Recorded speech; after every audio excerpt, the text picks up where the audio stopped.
খাগড়াছড়িতে 8.5 লাখ টাকা জরিমানা দিয়ে অবাধে চলছে অবৈধ ইটভাটার কাজ।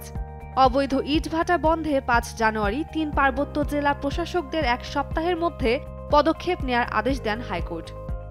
অথচ প্রশাসন এ ব্যাপারে নীরব ভূমিকা পালন করছে। আদেশ পেয়েও প্রশাসন অবৈধ ইটভাটা বন্ধে কোনো ব্যবস্থাই নিচ্ছে না। অধিকাংশ ইটভাটাতেই জ্বালানি হিসেবে কাঠ ব্যবহার করছে, দিব্যি চালাচ্ছে তাদের কার্যক্রম। 5 জানুয়ারি এ সংক্রান্ত এক আবেদনে শুনানির পর বিচারপতি ফারা মাহবুব এবং বিচারপতি দেবাশিস রায় চৌধুরীর হাইকোর্ট বেঞ্চ এই আদেশ দেন। আদালতে আবেদনের পক্ষে শুনানি করেন জ্যেষ্ঠ আইনজীবী মঞ্জিল মোর্শেদ। রাষ্ট্রপক্ষে ছিলেন deputy attorney general Mohammad Tanim খান।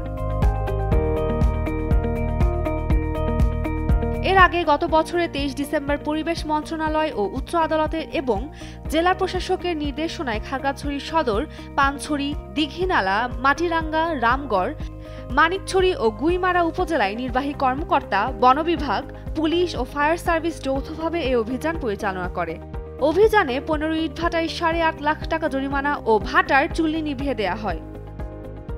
এ সময় সদরে 3টি, পানছড়িতে 1টি, দীঘিনালায় 2টি, রামগড়ে 5টি, গুইমারা ও মানিকছড়িতে 4টি ইটভাটার চুল্লি নিভিয়ে দিয়ে বন্ধ ঘোষণা করা হয়। জানা যায়, জরিমানার একদিন পরই পুরো দমে আবারও ইটভাটা চালু করে মালিকপক্ষ। অনেকে বলছেন, ভাটার মালিকপক্ষ প্রশাসনকে ম্যানেজ করে ভাটা আবার চালু করে। এতে প্রশাসনের দুর্বলতাকে দায়ী করছেন স্থানীয়রা। অন্যদিকে ইটভাটা শ্রমিকরা বলছেন, ইটভাটা বন্ধ করে দিলে কয়েকশো শ্রমিক কর্মহীন হয়ে পড়বে। এই ব্রিকফিল্ডে আসছি কাজে, এই কাজে আমাদের খানে আনা হলো 8-10 জন পরিবারের মধ্যে। আমি যদি এই কাজ না করি আমার সংসার কিভাবে চলবে? এই জন্য আমরা এখানে ব্রিকফিল্ডে আসছি কাজ করতে। ব্রিকফিল্ড বন্ধ হওয়াতে আমার পরিবার কিভাবে আমরা বাঁচাবো? আমরা তো কর্ম না থাকে, আমার তো কর্মই এটা যদি আমার বন্ধ করে দিতে আমরা পরিবার কিভাবে বাঁচাবো? এদিকে ইটভাটা মালিক সমিতির সহ সাধারণ সম্পাদক মোহাম্মদ হারুন রশিদ জানান, খাগড়াছড়ির ইটভাটাগুলো পরিবেশ অধিদপ্তরের সকল শর্ত পূরণ করেও তাদের ছাড়পত্র দিচ্ছে না। এতে নানাভাবে হয়রানি হতে হচ্ছে তাদের। বৈধভাবে ছাড়পত্র দেওয়ার অনুরোধ করেন তিনি। বৈধ পন্থা ইটভাটা করার জন্য আমরা প্রাণ মূল্যের চেষ্টা করে যাচ্ছি।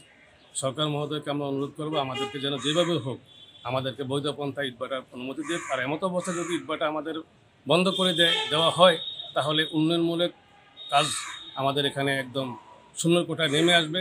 তাই এখানে মানুষ সব বেকারত্ব দেখা দিবে, অর্থনীতি পঙ্গু হয়ে যাবে খাগড়াছড়ি, পার্বত্য চট্টগ্রাম তথা। তাই সেই কারণে আমরা শুধু অনুরোধ করবো, যেভাবে হোক আমাদেরকে সরকারি বিধি মোতাবেক আমাদেরকে ইটভাটার করার জন্য আমাদেরকে অনুমতি দানে যেন সরকার মর্জি হয়।